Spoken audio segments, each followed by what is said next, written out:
Hello, Noema. Hello, David. It's always a pleasure to chat. What's on your mind today? Noema, today I'd like to look at Mary Ainsworth's strange situation attachment study done in 1970. Ainsworth's strange situation. A classic. I'm guessing you want to dive into those secure, avoidant, and resistant attachment types. Yes, let's do that. First of all, just a little bit of background. It's a controlled observation designed to test the security of attachment between a baby around 12 to 18 months old and their caregiver. And it was done in 1970. Spot on. In that setup, the baby experiences a series of brief separations and reunions with their caregiver and an unfamiliar adult. So we get a front row seat to the baby's attachment behavior. Yes, first of all, let's just explain what a controlled observation means, because that's the setup. A controlled observation means the environment is structured carefully. Ainsworth set up a standardized lab situation, so every baby went through the same steps. That way, their responses, like seeking proximity or avoiding contact, could be measured consistently.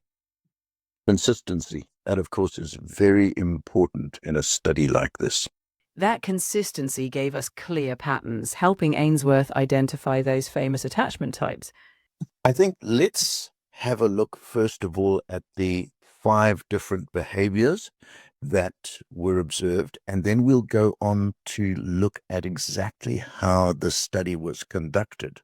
So beginning with those 5 behaviors, first of all, there was proximity seeking. Absolutely. Proximity seeking is when the baby actively tries to stay close to the caregiver, like reaching or crawling toward them. Let's look at exploration and secure-based behavior. Sure. Exploration is when a baby feels safe enough to play and investigate their surroundings using the caregiver as a secure base. When securely attached, they explore more, but keep checking back. If not so secure, exploration looks different. Each piece of this puzzle gives us a clearer picture. And then we have stranger anxiety. Exactly. Stranger anxiety is how distressed the baby gets when an unfamiliar person approaches. In a secure attachment, they might show some wariness, but they're soothed when the caregiver is present. Each behavior is part of the puzzle Ainsworth pieced together. And staying with anxieties, we have separation anxiety. Yes, separation anxiety is how the baby reacts when the caregiver leaves. A securely attached baby is upset but calms when the caregiver returns. In contrast, avoidant or resistant babies show different patterns. All these reactions help categorize that attachment style. And the 5th key behavior studied, and that was response to reunion. Exactly. When the caregiver returns, a securely attached baby actively seeks comfort and calms down. Right, and we'll be looking at those in more detail in a minute or two. But first of all, let's look at the procedure. There were 7 episodes in the procedure, each lasting about 3 minutes. So the first one was caregiver and baby enter an unfamiliar playground. Flesh that out for us a little bit, Noema. Of course, in that first episode, the caregiver and baby come into a new room filled with toys. The baby is encouraged to explore while the caregiver is present. This sets a baseline for how secure the baby feels, using their caregiver as a safe base. From here, the next episodes start introducing separations and reunions. Once we know how they explore with the caregiver there, then the next steps, like the entrance of the stranger, really show us how attachment unfolds. Tell us a bit about the entrance of the stranger. In that episode, a stranger enters and starts interacting with the caregiver first, then tries to engage the baby. This is where we see how the baby reacts to an unfamiliar person. Are they cautious? Are they comfortable? That gives us one more clue to their attachment style. So then the caregiver leaves the baby with the stranger. So this tests separation and stranger anxiety, doesn't it? When the caregiver leaves, we observe how distressed the baby becomes. Separation anxiety in action. The stranger tries to offer comfort, which shows us how the baby responds to someone who isn't their caregiver. And all of that helps identify their attachment type once the caregiver returns. And then 3 minutes later, the caregiver does return. What does this test? That reunion is key. It shows us how the baby uses their caregiver to soothe. A securely attached baby calms down quickly. If they're avoidant, they might ignore the caregiver. If resistant, they might stay upset. The reunion response is one of the clearest windows into their attachment style. And what is the 6th episode? In the 6th episode, the caregiver leaves again, but this time the baby is all alone. This really amplifies any separation anxiety. After that brief period, we head into the final episode, the 2nd reunion. That last reunion gives us one more chance to see how the baby responds when their caregiver returns. So in this procedure, we have what we might call mild stress, which activates attachment behaviors. And there were a number of findings. Ainsworth identified 3 main types of attachment from this. And the first we're going to look at is secure attachment, labeled type B, which is the most common type. Exactly. Secure attachment type B is the most common. These babies use their caregiver as a safe base, are upset when they leave but easily comforted when they return. They show a healthy balance of exploration and connection.